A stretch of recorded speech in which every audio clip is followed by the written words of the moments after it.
Di usia mudanya, Karna mulai menunjukkan bakat luar biasa dalam seni memanah. Kepiawaiannya membuat sang guru kagum dan bangga.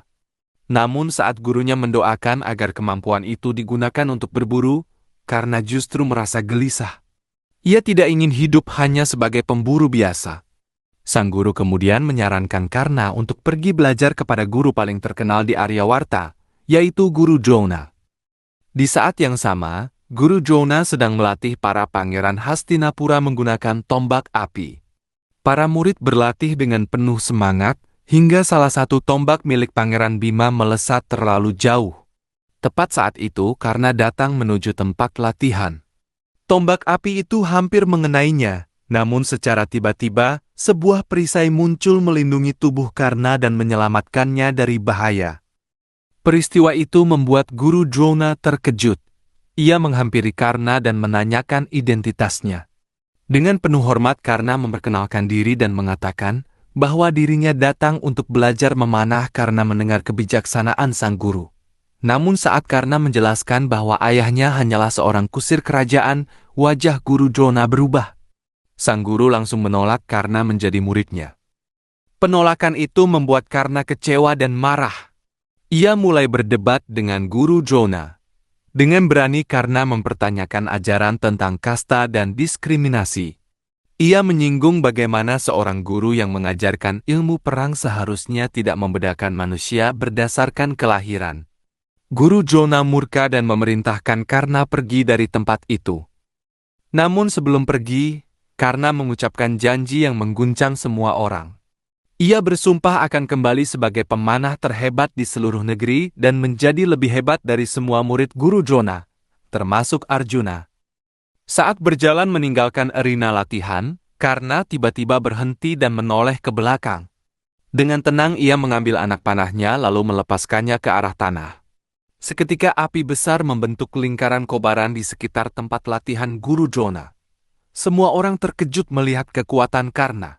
Arjuna segera bertindak. Ia melepaskan panah yang memunculkan air dan memadamkan api tersebut. Sejak hari itu, Karna memutuskan meninggalkan aturan masyarakat yang selama ini menghina dirinya. Ia mencukur rambutnya sebagai tanda perubahan hidup. Dengan penuh amarah dan tekad, Karna bersumpah akan menghancurkan tradisi lama yang memandang rendah seseorang karena kelahirannya. Ia kemudian menyamar dan berpakaian layaknya seorang Brahmana. Perjalanannya membawa Karna menuju tempat pertapaan Begawan Parasurama, guru sakti yang terkenal sangat kuat dan disegani. Saat melihat Karna, Parasurama langsung merasakan aura luar biasa dari pemuda itu. Karna memohon agar diterima menjadi murid demi mendapatkan kekuatan sejati. Awalnya Parasurama berkata bahwa dirinya sudah berhenti mengajar. Namun aura Karna membuat hatinya luluh. Ia bersedia mengajarkan semua ilmunya dengan satu syarat, karena harus seorang Brahmana. Demi mendapatkan kesempatan itu, Karna akhirnya berbohong dan mengaku bahwa dirinya memang seorang Brahmana. Parasurama tersenyum bangga dan menerima Karna sebagai muridnya. Sejak saat itu dimulailah latihan yang sangat berat.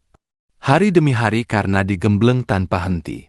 Ia belajar memanah, bertarung, dan menguasai berbagai senjata sakti. Pada suatu malam, Parasurama menunjukkan kekuatan luar biasa dengan menciptakan matahari buatan yang menerangi langit malam seperti siang hari. Karna terpukau melihat kemampuan gurunya dan semakin bertekad menjadi pejuang terkuat. Waktu terus berlalu. Selama 12 tahun Karna berlatih tanpa mengenal lelah. Hingga akhirnya ia mampu menciptakan matahari buatan dengan kekuatannya sendiri, sama seperti gurunya. Anak muda yang dulu ditolak, karena statusnya kini telah tumbuh menjadi seorang pemanah hebat dan pejuang tangguh yang ditakdirkan mengguncang dunia Mahabharata. Karna muda sedang mencari kayu bakar bersama gurunya, Begawan Parasurama. Di tengah perjalanan, Parasurama beristirahat dan tertidur di atas sebuah batu. Dengan penuh hormat, Karna mempersilakan gurunya untuk tidur di pangkuannya agar lebih nyaman. Saat Parasurama tertidur lelap, seekor serangga datang dan menggigit kaki Karna hingga menembus kulitnya. Darah mengalir deras dan rasa sakit yang luar biasa menyerangnya. Namun karena memilih untuk tetap diam dan menahan penderitaan itu demi menjaga tidur gurunya. Tak lama kemudian, tetesan darah Karna mengenai tangan Parasurama dan membuat sang guru terbangun. Ia terkejut melihat luka parah yang dialami muridnya. Parasurama mulai curiga karena menurutnya tidak mungkin seorang Brahmana mampu menahan rasa sakit sebesar itu tanpa bergerak sedikit pun. Didesak oleh gurunya, Karna akhirnya mengakui identitasnya yang sebenarnya. Ia bukan seorang Brahmana, melainkan putra dari keluarga Suta. Mendengar pengakuan tersebut, Parasurama sangat marah karena merasa telah dibohongi selama ini.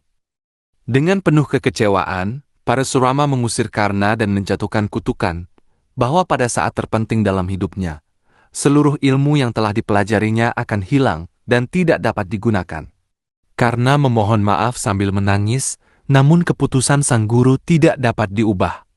Meski demikian, Parasurama tetap mengakui kegigihan Karna dan mendoakan agar semangat juangnya menjadi teladan bagi generasi muda sebelum akhirnya meninggalkannya seorang diri. Sementara itu, menjelang kepulangan para pangeran ke Hastinapura, Aswatama menemui Raja Gandhara Sangkuni dengan membawa pesan dari Duryodhana. Dalam pertemuan itu, mereka membahas masa depan tahta Hastinapura. Sangkuni menegaskan bahwa ia akan melakukan segala cara agar Duryodhana menjadi raja. Sangkuni juga mulai menjelaskan kepada Aswatama tentang politik, ambisi, dan kekuasaan. Baginya, kemenangan tidak hanya diraih dengan kekuatan, tetapi juga dengan strategi dan kelicikan. Di Hastinapura, Raja Drestarastra dan Ratu Gendari menantikan kepulangan para pangeran yang telah menyelesaikan pendidikan mereka. Sangkuni datang ke istana dan mulai memengaruhi pikiran sang raja agar menggunakan kekuasaannya untuk memastikan Duryodhana memiliki posisi yang lebih unggul dibanding para Pandawa. Saat sidang kerajaan berlangsung, Sangkuni hadir bersama Raja Drestarastra. Ia menyapa Bhisma dan Widura sambil mengingatkan mereka pada berbagai peristiwa masa lalu. Namun di balik senyum dan salam hormatnya, Sangkuni telah menyiapkan langkah-langkah politik yang akan mengubah masa depan Hastinapura. Di istana Hastinapura, Sangkuni menemui Bhisma untuk menyampaikan salam dari ayahnya. Pertemuan itu berubah menjadi perdebatan singkat ketika Sangkuni memperlihatkan dadu sakti yang terbuat dari abu tulang ayahnya.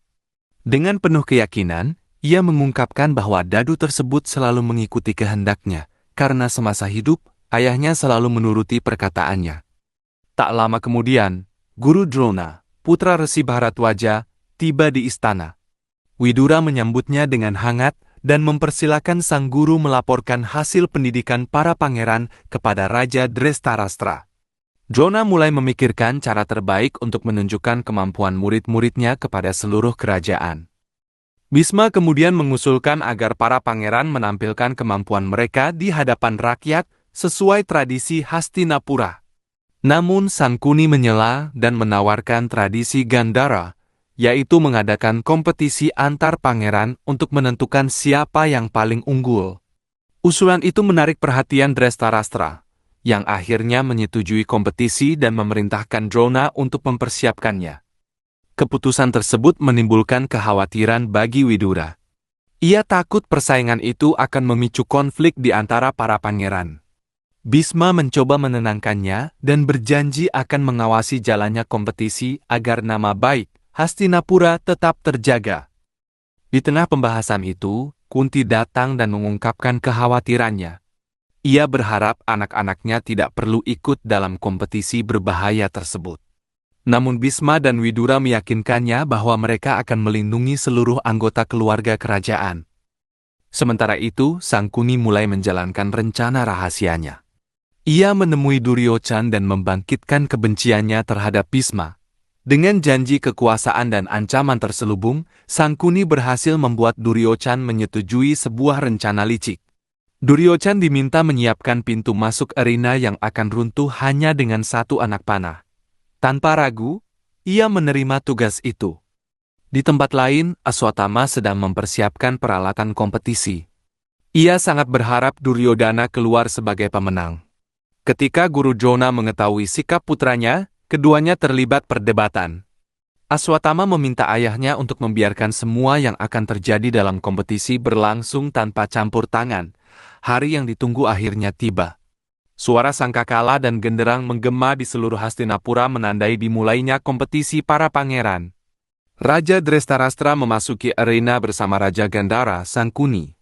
Para ratu, bangsawan, dan rakyat memenuhi tempat pertandingan untuk menyaksikan peristiwa bersejarah tersebut.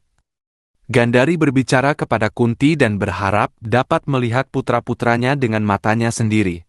Sementara itu, Dursala datang memberikan penghormatan kepada bibinya sebelum pertandingan dimulai. Raja Drestarastra membuka acara dengan pidato yang membangkitkan semangat seluruh rakyat. Sorak-sorai menggema di seluruh penjuru kota.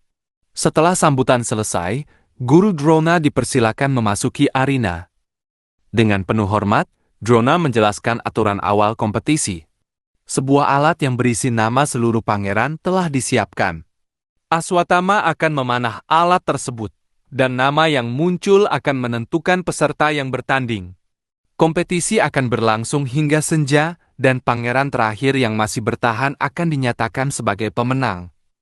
Kemudian Bisma berdiri dan mengumumkan peraturan utama yang harus dipatuhi semua peserta. Tidak seorang pun boleh menumpahkan darah pangeran lain. Siapapun yang melanggar aturan itu akan langsung didiskualifikasi dari kompetisi. Setelah seluruh aturan dijelaskan, Guru Drona meniup terompet sebagai tanda dimulainya pertandingan. Alat berisi nama para pangeran mulai berputar. Aswatama mengangkat busurnya dan mengarahkan anak panah ke sasaran. Pada saat yang sama, Sangkuni dan Aswatama saling bertukar pandangan penuh makna. Sebuah konspirasi tampaknya sedang berjalan diam-diam di balik kompetisi yang disaksikan seluruh kerajaan.